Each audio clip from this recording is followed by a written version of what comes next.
Denny Hamlin and FedEx's contracts are reportedly set to expire at the end of the 2023 season, and Kyle Busch has his first official sponsor for 2023 at Richard Childress Racing. What's going on, guys? It's Daniel, and welcome back to our video.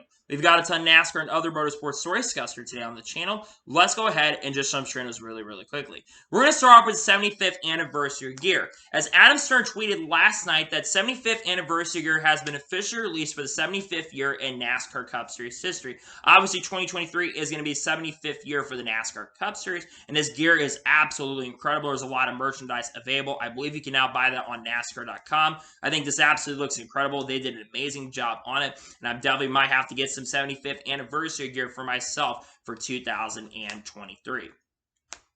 And now we're going to head on to the next story of today's episode, as we're going to talk about Liberty University. As Joseph Strigley tweeted yesterday, that Liberty University will sponsor William Byron for 12 races in 2023. Those 12 races are as follows: the first Atlanta race, Circuit Americas, the first Martinsville race, Talladega in the spring, Kansas in the spring, North Wilkesboro for the All-Star race, the Coco 600, Nashville, the second Richmond race, Michigan, Texas, and Homestead. That might be very similar to what they did in 2022. That might be less as well. Liberty University, of course, has a contract with Hendrick, I believe, through 2027 or 2028, and William Byron's contract currently goes through 2025. Those are races that Liberty University is going to sponsor. We don't know what the car is going to look like exactly, but those will be the races that they will sponsor William Byron in 2023. And now we're going to head on to the next story of today's episode, as we're going to talk about the Pearson Tower. As it was reported yesterday by Bob Pockers that Darlington will be replacing seats in the Pearson Tower with larger stadium-style seats that will have drink trays. This is something that a lot of tracks are currently doing at the moment. They're replacing a lot of these like old-school seats with basically different types of seats to give you more of a stadium type of feel, which means less seats are going to be at the racetrack, but they want to give you more of a stadium type of feel to make it look a little bit more full. This is not a shock or surprise that they are doing this. I'm not surprised that they're doing this in the slightest. Sometimes you got to make changes to kind of save money for the track, and I'm not shocked by this, in my opinion. And now we're going to head on to the next story of today's episode, as we're talking about Hy-Vee. As Hy-Vee revealed on Wednesday afternoon, they announced the concerts for the Iowa IndyCar weekend. So on Saturday, they're going to have Carrie Underwood and Kenny Chesney. And for Sunday, they're going to have Zach Brown Band and Ed Sheeran. The fact that IndyCar can get Ed Sheeran for the Hy-Vee event, but NASCAR can't get any like newer scale like artists. Don't get me wrong, it's Carrie Underwood, Kenny Chesney, and Zach Brown are older artists, but they're still very relevant in the country music industry. And Ed Sheeran is one of the most relevant artists still to this day, getting #1 hits on the Billboard Hot 100. What's really frustrating about this is NASCAR gets these like people that are like been relevant like 10 or 15 years ago, but they can't get anybody new relevant. If you want to get somebody relevant to get people talking, get Post Malone for the Busch Clash. That's how he gets people relevant. But I think it's cool that Hy-Vee is able to get all these legendary names and people that are currently in industry that are popping at the moment. But they need to figure out a way, and if you're in NASCAR position, you need to find a way to try to attract all the younger people as well. So how you do that? Well, you get concerts and you allow people to come out. So hopefully they can find some newer people in the future, but it's very frustrating to see that IndyCar can get newer artists and people that are new and others they can't get. So it's very frustrating, and it frustrates me a lot, in my opinion.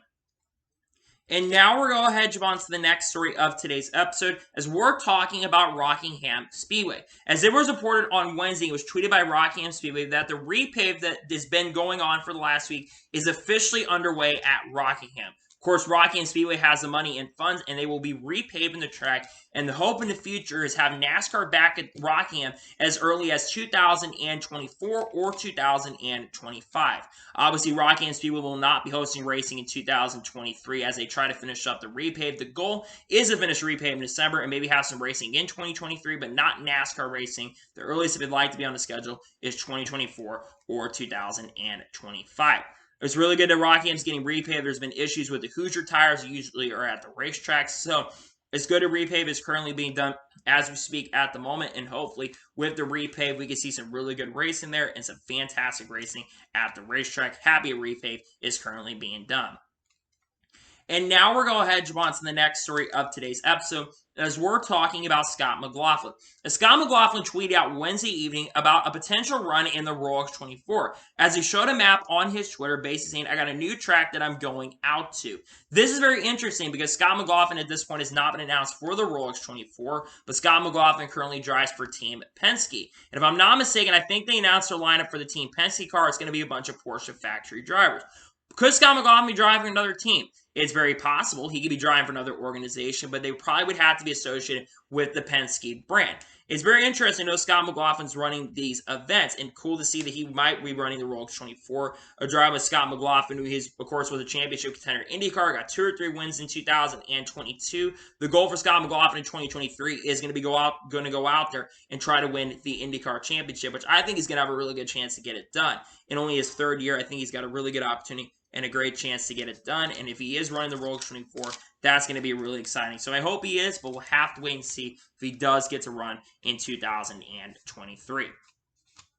And now we're going to head on to the next story of today's episode, as we're talking about Parker Kligerman. As Parker Kligerman was on the Casey Campbell show about a day or two ago, and Parker Kligerman told Casey that he has 43 races scheduled for 2023. Obviously, he'll be running 33 NASCAR Xfinity Series races, as he'll be driving for Big Machine Racing full-time in 2023. So what that tells me is he's probably going to run about 10 to 12 races next year with Henderson Motorsports in the NASCAR Camp World Truck Series, as he plans to run part-time with Henderson.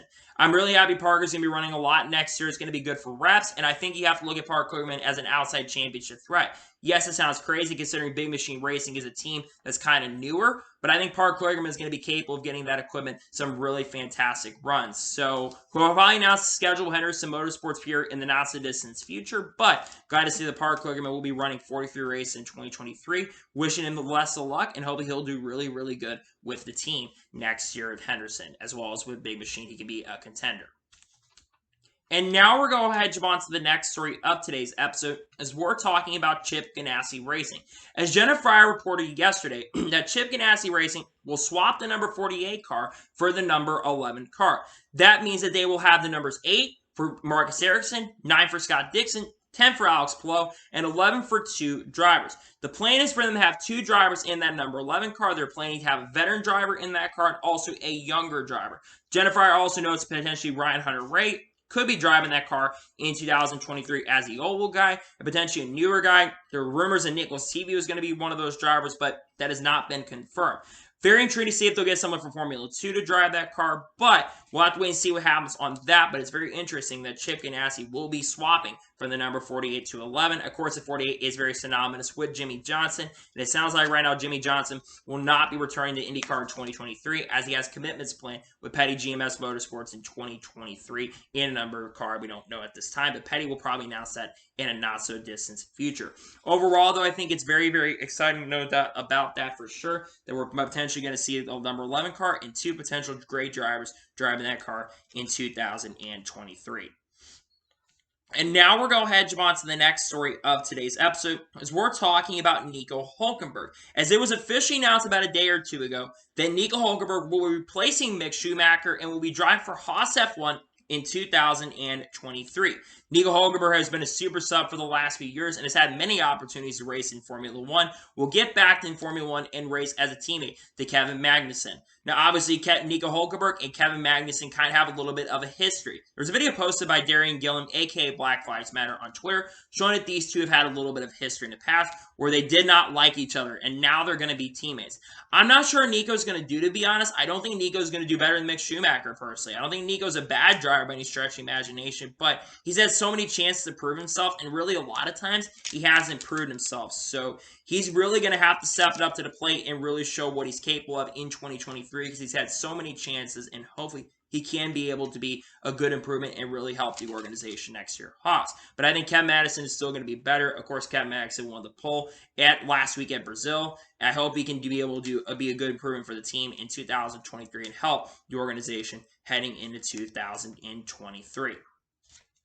And now we're going to head on to the next story of today's episode, as we're going to talk about Stefan Wilson in Cusick Motorsports. As it was announced yesterday that Stefan Wilson and Cusick Motorsports have partnered up with Dry Reinbold Racing for the 2023 Indianapolis 500. He will drive the number 24. This means that Sage Karam will not be competing for Dry Reinbold Racing in 2023. There are rumors and rumors that Sage could be looking to run full-time in the NASCAR Xfinity Series in 2023, but this confirms that he will not be racing with Dry Reinbold in 2023. Let's talk about Stefan Wilson and Cusick Motorsports. This is not the first time they have attempted to run the Indianapolis 500, but generally the last years for Stefan Wilson, they have waited till the last minute to partner up with a team.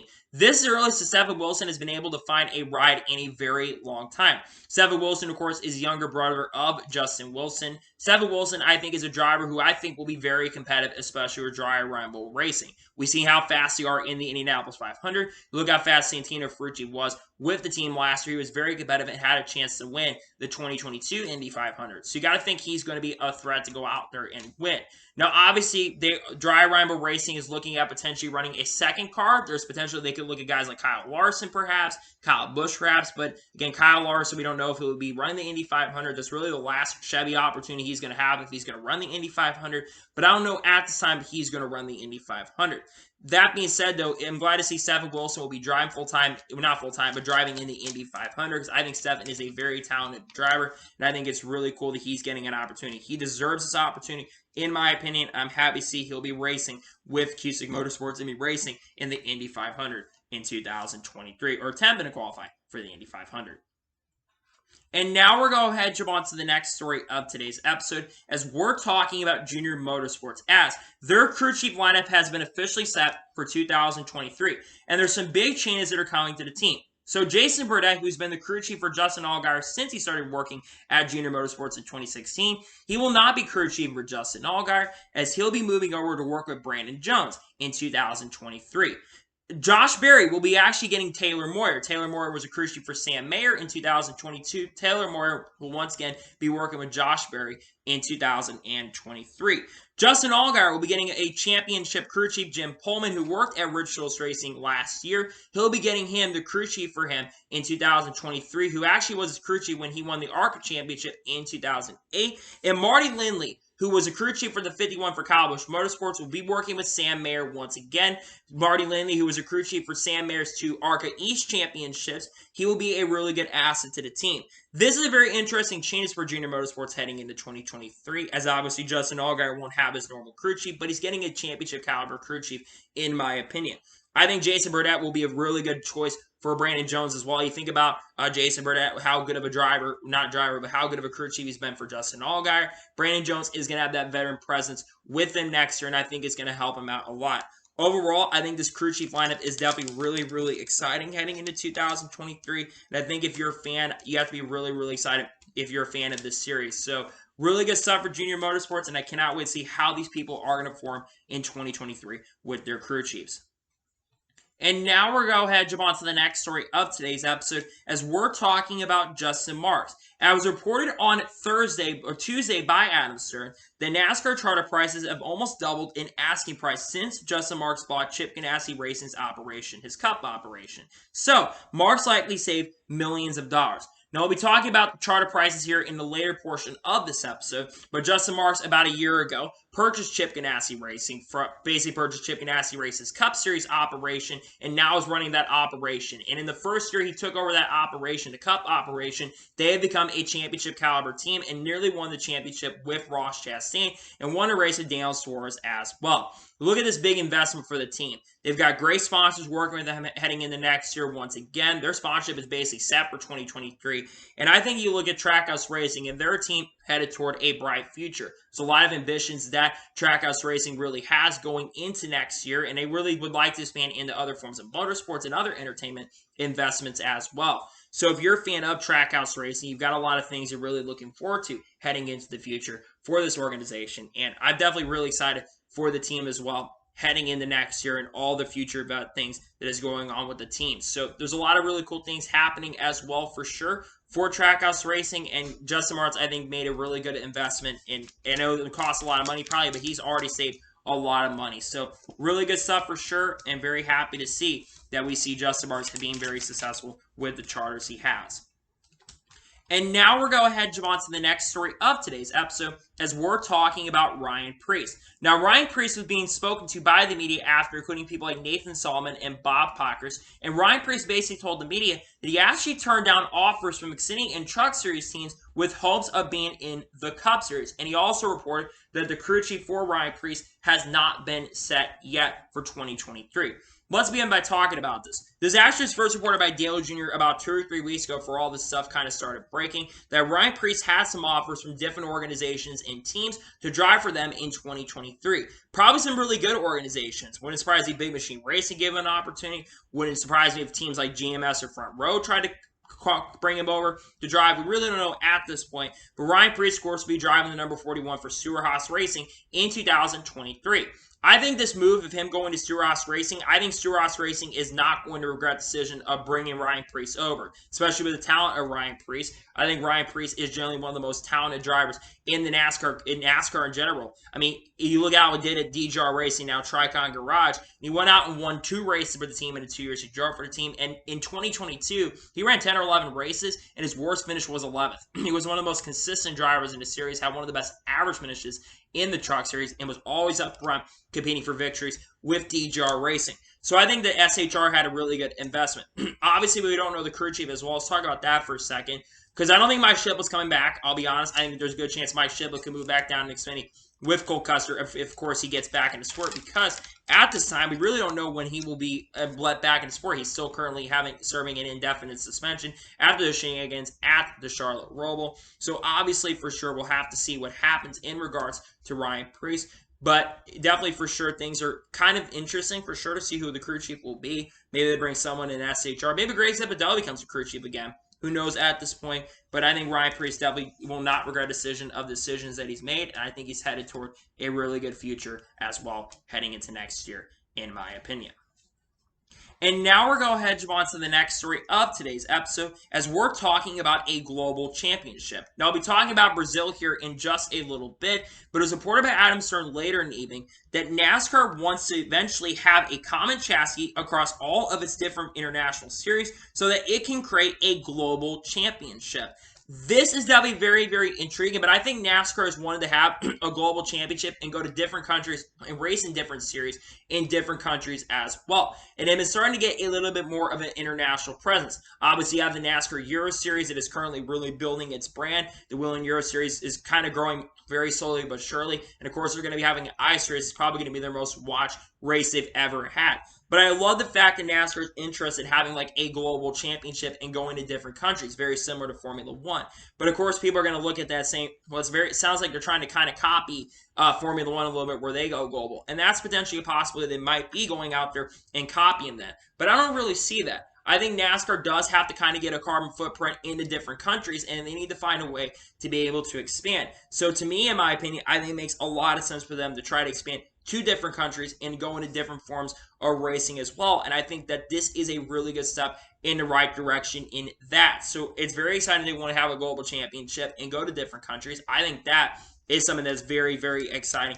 If you're a fan of racing, you do have to be really excited about that for sure. And again, very interesting. They want to create a global championship and go to different countries like in Asia, Japan, you name it. They like to go to different countries, and I think that would make a lot of sense for the future of racing, in my opinion. And now we're going to head on to the next story of today's episode as we're talking about Brazil. Now, it was announced about 2 days ago on Wednesday evening that NASCAR has identified Brazil as a place to launch its next international series and first in South America. And it will partner with GT Sprint Race, which will be rebranded as NASCAR Brazil Sprint Race starting in 2023 with a goal to eventually race on ovals. This is absolutely huge when it comes to NASCAR racing in different countries, like I just mentioned a minute ago. But this is absolutely huge. Brazil has a major racing presence over there. Of course, you have the Interlagos race with Sao Paulo GP, but they also have a lot of racing over Brazil with the Stock Car Brazil series. And now they're going to be expanding over to Brazil to have NASCAR racing in Brazil. Obviously, we can see drivers like Tony Kanaan potentially race in that series. That is a very big possibility. There have been a rumbling and rumor that he was going to come over and race in the Cup Series for 2022 and 2023, but that rumor kind of got dashed and kind of got denied. But I love the fact that NASCAR is going over to race in Brazil. Like I said, they have a big presence over there, and I love it. They're trying to expand to other countries and race there. Again, they have a big racing fan base over there. Racing is growing in the world once again, very slowly but surely. And having a NASCAR series racing in Brazil, I think is really, really huge for the sport, and I think expanding into South America. I think the goal is for them to eventually, like I said, have a global championship, and I think that going over to Brazil and racing and trying to expand your presence over there definitely makes a lot of sense. It could definitely be risky for sure, nonetheless, but I think it makes a lot of sense in the world of trying to expand to different forms of racing. I think it just makes a lot of sense in the world, and honestly, I'm really excited for the future of racing as a whole when it comes to that, and I love it. They are expanding to Brazil to race. We'll see how successful it is. I hope they can find a way to get it up on YouTube, get a YouTube channel started for that. But I think expanding to different countries is just absolutely such a big thing. And I hope we continue to see more countries get involved in the sport. Hope we get to see countries like Argentina in the future. Hope we get to see like its own series in like France and other countries and like maybe Russia in the future. Who knows at this particular point. But I will say expanding to different countries is absolutely incredible and very excited to see the Brazil. Maybe they'll race in the Amazon rainforest. Who knows? Maybe that's a very big possibility. But in all seriousness, in all honesty, I think it's incredible that they're expanding to Brazil, racing in that series. We don't know what the championship's going to be like. Will they have a playoff system? Who knows at this particular point? But I love the fact that they are going to be expanding to different series and going into different forms of racing heading into next year. I think that's absolutely amazing and absolutely incredible in my opinion. And now we're going to go ahead and move on to the next story of today's episode, as we're going to talk about charter prices. Now, Ozzie Ganassi reported something about a day or two ago, and basically reported something that was reported by Adam Stern. So according to this article, it says that NASCAR charters are reportedly priced at around $30 million, according to Adam Stern on SiriusXM NASCAR Radio. This is nothing new. There's been a lot of rumors and rumors that charters have been increasing through the roof. They have basically doubled in the last year, because if you remember when Denny Hamlin basically purchased the charters from Soaring Racing, he got them for $13.3 million. But now they have doubled and are getting close to now tripling in price. Now, why is this the case? Well, a lot of teams are asking for higher and higher prices. In the last couple of years, they really, really have increased in NASCAR. And what is this going to do? Well, this is going to stop any sort of growth in NASCAR teams purchasing. You look at Junior Motorsports. Junior Motorsports, they want to come to NASCAR. They've said they wanted to race in NASCAR for a very long time and come to the Cup Series. Unfortunately, their big problem is the biggest hurdle, which is not really the charter system, but it's the cost of these charters. The charters right now are worth $30 million, and that is a very, very risky move for Junior Motorsports to make. Dale, don't get me wrong, Dale Jr. has a lot of funding, and he has a lot of sponsorship, and he has a lot of money. But the big problem is that when you have basically a sponsor, and really when you have a company that's basically doing that, it can become a major, major problem, and it can become a major, major issue. So whatever they can do to decrease the value of these charters can go away. And obviously NASCAR's talk about maybe expanding how many charters they're in. They talked about a few weeks ago, they're talking about maybe expanding how many charters could be in the sport. I think there could be up to 40 charters in the future, but again, will those cost as much as they're reportedly saying? Who knows? But I think you have a lot of teams that really want to come in. And I feel like we need to find a way to make the charters a little bit cheaper. And I think we need to expand how many charters are in the sport as well. Teams have been interested. Nice Motorsports has shown some interest in coming to Cup, and maybe Carson Hocevar in the future. You've had other teams that have shown a lot of interest as well. You've had teams like Junior Motorsports show interest. We know the 2311 Racing, they want to expand in 2023 and even more years as well. Talk about a driver who could be driving for the team next year, by the way. But I think it's absolutely very interesting to see what's going on in regards to the cost of these charters. And it's just a lot of money. It's a lot of money for these teams, and it is a big investment, and it is a big commitment as well. So overall, in my honest opinion, I think it's going to be very interesting to see what happens in regards to what it costs the charters are. I would not be surprised if the charters do exceed $30 to $40 million in the not-so-distant future. We'll wait to see what happens in regards to that in the future. But yeah, definitely very interesting for sure what's going on in regards to the cost of these charters. And I think it's very interesting for sure that that is what's going on in my opinion. And now we're going to go ahead and jump on to the first of two major stories in today's episode as we're talking about Kyle Busch. Now, for the last few months and weeks, we've been kind of wondering what is going to be Kyle Busch's sponsor for 2023 or sponsors for 2023 because Kyle Busch, obviously, we don't know since he'll be going to Richard Racing in 2023. We didn't know what companies were going to be sponsoring him. Well, it looks like Kyle Busch's first official sponsor has been revealed, and it's going to be Lenovo, as basically Lenovo confirmed that they'll be sponsoring Rich Choice Racing, and then Rich Choice Racing, they confirmed to Adam Stern from Sports Business Journal that they will sponsor Kyle Busch, and Lenovo will be sponsoring Kyle Busch in 2023. This means it's the first of a couple sponsors that probably are going to sponsor Kyle Busch for 2023. This is absolutely huge to see that a company like Lenovo is going to be sponsored. They've had a big partnership with Rich Choice Racing for the last few years. They were on the car when Tyler Reddick won at Texas in 2022, and now they'll be able to try to carry that brand to hopefully help Kyle Busch go out there and win in the race in 2023. Kyle Busch, I think, will be a threat to win many races in Rich Choice Racing over the next couple of years, and I think he actually has a very realistic chance to try to break Dale Earnhardt's record of how many wins he got, which is 76 wins. Now, I don't see Kyle Busch like winning a lot of championships. Now, historically, he won the championship in 2015 and 2019, so a lot of people are logically thinking,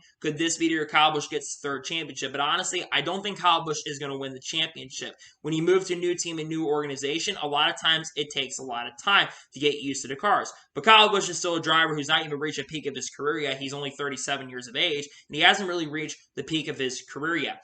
The other big question around Kyle Busch is what other companies are going to sponsor Kyle Busch in 2023. We've heard some rumors and rumors about a couple sponsors, first one being Hot Wheels. Hot Wheels was in, I think, an Adam Stern tweet, and they said they've been interested in sponsoring Rich Choice Racing once again. They have sponsored Rich Choice Racing in the past, including, I think, last year in 2021, they sponsored Tyler Reddick a couple times, and they've also sponsored him in 2022 as well. Another company that's been in the rumors and rumors is Sling. Sling and Kyle Busch have been really active together the last few weeks, and there's been a lot of rumors that Sling could sponsor Kyle Busch in 2023 as well. There's been concept schemes that have been going on behind the scenes and teams talking about Sling being a potential sponsor for their organizations, including Richard Choice Racing, and Sling will be a very, very big brand to the organization. I think it'd be really cool if a company like Sling could come in there and sponsor Kyle Busch in 2023. And what other sponsors are going to sponsor? We already know the Cheddars, they basically won't be going over Tyler Reddick in 2023. What other companies are going to sponsor Kyle Busch? Will we see 3 Cheese stay with Rich Choice Racing, or are they going to be moving over Tyler Reddick to 2311? I don't think they will, because I think they're going to stay with. I think that they're going to 3 Cheese going to stay with RCR. So I would presume that 3 Cheese is going to be sponsoring Kyle Busch. We already know that Lenovo is. Cheddar's is probably going to be sponsoring Kyle Busch in 2023, and we're probably going to be seeing some other sponsors. But I would expect the scheme that we're going to see for Kyle Busch being very similar to Reddick's scheme from 2022, though we could see some differences of the A car next year, maybe a different look. Maybe we'll see Rowdy Energy on the side of the car, and maybe Rowdy Energy, for all we know, might be sponsor of Rich Choice Racing in 2023, which I think would be really cool for Rowdy Energy, which is Kyle Busch's energy drink company, of course. It'd be pretty cool and pretty awesome if they can become a major sponsor brand of the Rich Choice Racing brand. Not only sponsor Kyle Busch, but also maybe sponsor Austin Dillon as well in 2023. I think that'd be a really cool sponsor to have. And, of course, there could be other sponsors that are willing to work Kyle Busch as well that we don't know yet. But it also kind of makes JGR look a little bit bad if they were able to find sponsors and stuff. And easily Rich Choice Racing is being able to track new sponsors and new brands to sponsor these companies. So I think it's definitely really, really fascinating for sure. Nonetheless, we've already got one confirmed sponsor, and we could see more confirmed sponsors in the not-so-distant future showing up. And I think it's really cool to see that you have a company like Lenovo who is committed to Rich Choice Racing. They've been committed to them for the last few seasons, and we've seen them sponsor other teams, but now they're sponsoring Rich Choice Racing and sponsoring Kyle Busch next year, which I think is very, very cool and very, very awesome to see. So really great news for sure to hear that we're going to see Lenovo sponsor them in 2023, and welcome Lenovo to sponsoring the Kyle Busch brand. There's going to be other sponsors probably announced in the not-so-distant future to sponsor Kyle Busch. Those probably won't get almost confirmed to 2023, to be honest, or will probably get confirmed in late December. But nonetheless, I think it's really exciting to see that we're going to be seeing them sponsor them in 2023, and very happy to see that Lenovo will be sponsoring Kyle Busch in the 2023 season. And now we're going ahead and jump on to the final major story of today's episode as we're talking about Denny Hamlin and FedEx. Now, Denny Hamlin and FedEx have been both together with Joe Gibbs Racing now since around 2004 and 2005. However, it was reported by Austin Kondensky about 2 days ago that Denny Hamlin and FedEx's contracts are set to expire at the end of the 2023 season, according to Adam Stern of Sports Business Journal, who was on Sirius XM NASCAR Radio a few days ago. This was definitely a massive, massive bombshell because, like I mentioned, FedEx and Denny Hamlin have both been with the Joe Gibbs Racing brand for a very, very long time. FedEx has been with Joe Gibbs, I think, since 2004, and Denny Hamlin has been with Joe Gibbs Racing since his Xfinity Series days back in 2004. Didn't win in 04 and 05, but came to the Cup Series in select starts in 2005, and in 2006 was a very successful driver. While Denny Hamlin has not won the championship, he's won 3 Daytona 500s, 3 or 4 Southern 500s. He's also, of course, won the 2022 Coca-Cola 600 and has had a lot of success. Now, obviously, Denny Hamlin has said that if FedEx does not stick around, he could go over to his own organization and drive for 23XI Racing. But if FedEx leaves NASCAR and they don't get this contract extended, this is going to be another black eye. Now, obviously, people are going to say, well, why are we jumping gun on this? And why are we acting like this could be a really, really bad thing? Or why are we overreacting this? Well, I remember last year at M&M's, and we all thought, oh, they're going to be able to find sponsors for Kyle Busch, and they're going to be able to keep Kyle Busch around. But then we all waited a very long time, and eventually everything just kind of fell through. We know that Oracle, they tried to sponsor Kyle Busch for 2023, but then eventually that kind of fell through, and unfortunately that sponsorship fell through. FedEx has been a big brand, though, for Joe Gibbs Racing. The iconic black and colors on the FedEx colors. If that sponsor leaves at the end of 2023, that is going to be a major issue for the sport. Now, obviously, there is a very good chance that FedEx and Denny Hamlin could both re-sign with Joe Gibbs Racing, but I think Denny Hamlin's big decision of staying with Joe Gibbs Racing is all going to depend on if FedEx stays. And if FedEx decides to leave, which it is a very big possibility that could leave, I can see Denny Hamlin leaving Joe Gibbs Racing and going to drive for his own organization in 2024. Now, I'm not saying that it's going to happen at this point that we're going to see Denny Hamlin leave. I'm not jumping the gun on that just yet because we still have time for things to get fixed, and I can see something done in a couple months where FedEx extends for a few years because I think Denny Hamlin would like to end his career driving for Joe Gibbs Racing. He said that on the Dale Jr. Download about 5 or 6 months ago. He said that he would like to end his career driving for Joe Gibbs Racing, but he said it all will depend on if FedEx stays committed. And obviously we know that Denny Hamlin's been a little more outspoken with how things been going on at Joe Gibbs Racing. Obviously, he made a tweet a few months, about 2 or 3 weeks ago, saying that he misses JD, which is very, very frustrating. And then obviously kind of reiterated that at the championship weekend as well. Things are not completely going right for Joe Gibbs Racing. They've lost Kyle Busch. They have lost some of their drivers. They've lost Brandon Jones in the last year, and they're potentially going to lose more drivers at the team. And if Denny Hamlin leaves Joe Gibbs Racing, this is going to have a major shunt in the organization because there's also rumors and rumors that going into 2023, that this upcoming season could also be Mark Truex Jr.'s final season with Joe Gibbs Racing. That's been a driver who's been with Joe Gibbs Racing now since the 2019 season. But Mark Truex Jr., there were rumors at the time up until early July or late June that Mark Truex Jr. was talking about retiring at the end of 2022. But, of course, we know that he'll be back in the number 19 car in 2023. But he postponed his retirement. And I think next year could be his last year. If both Denny Hamlin and Mark Truex Jr. decide to leave Joe Gibbs Racing at the end of the 2023 season, that is going to be huge because you look at the age of the two other drivers. Christopher Bell at the end of 2023, he's going to be 29 years old, so he'll be a little bit older. But Ty Gibbs, who's going to be in the 54 car, he's only going to be 21 years old at the end of 2023. And that's going to put a lot of pressure on the younger talent. Now, you look at the other guys coming through the ranks. We don't know anything about the Xfinity Series program heading into 2023. Obviously, a lot of indications and rumors are it's going to be Sammy Smith driving for the team and John Hunter Nemechek driving for the team next season. John Hunter, he's only 27 or 28, or like 25 or 26. And then you look at Sammy Smith. Sammy Smith just turned 18 this year. So if you put those guys in Cup, you're going to have two really young drivers still going in there. And Joe Gibbs is going to be going through something very similar that happened to Hendrick Motorsports in 2018. But the big difference is they had Jimmy Johnson still in the organization. You're going to have 4 drivers in 2024 if this happens. You're going to have 4 drivers that are potentially going to be under age of 30 years old drive for the team. And that is going to probably hurt Joe Gibbs Racing in a major, major way. When you have a lot of younger drivers, it can affect an organization. Now, going back to the whole Denny Hamlin situation, I still think there's a possibility they'll be able to extend this sponsorship again. But I remember last year when this year when we all thought this is the end for we thought Kyle Busch was coming back for 2023. And I remember we all thought he had a contract through 2023, but then we find out he had a contract through 2022. Overall, I hope they're able to figure out a way to keep Denny Hamlin and Joe Gibbs Racing together, because they need to keep these older drivers around for as long as possible until Ty Gibbs can mature a little bit and becoming a little bit older, and we also can see Christopher Bell get a little bit older as well. Because if Denny Hamlin can stay and they get the contract extended through 2025, Christopher Bell will be in his 30s and Ty Gibbs will be in his mid-20s, which I think Ty Gibbs will be a better driver in that aspect. Though I will say we'll have to wait and see. But this could be really, really big, and this could be a major issue if we see both Denny Hamlin and leave Joe Gibbs Racing and FedEx, go over and maybe sponsor Denny Hamlin in 2311, and that's a very big possibility as well if that ends up happening. We'll have to wait and see what happens, but this is definitely a story that we'll have to follow in the silly season for 2023 heading into 2024. So, that is here today's shorter NASCAR news and motorsports video. I want to thank you guys for watching. Please like and subscribe to the channel, notifications on, so be notified when a video does go live on my channel. Follow me on Twitter, Facebook, and Instagram, and support me on Patreon as well. List goes below over that, and comment your thoughts on today's video.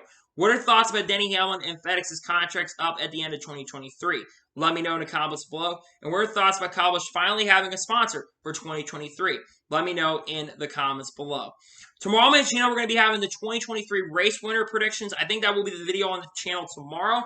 On Sunday, we're going to have a double upload video on the channel. First, the F1 review for the Abu Dhabi Grand Prix, and then we will also have a video coming out for a Q&A that's going to be coming out on Thanksgiving. Monday will most likely be the next team preview if there's not a lot of NASCAR news to cover, and we'll have other content on the way as we get closer to the end of 2022.